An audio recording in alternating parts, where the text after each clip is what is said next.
I'm going to show you how to do right click in Parsec using the mobile app. So first let me connect to the mobile app.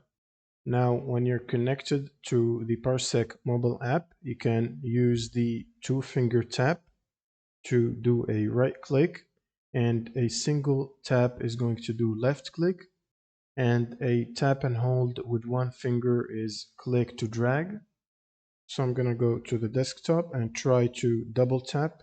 If it doesn't work with one finger, you can try to double tap with two fingers at the same time on the screen.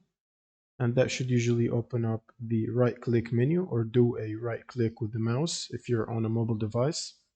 And as I told you before, the one tap or one tap and hold is for drag and select, and the one tap or double tap is going to left click.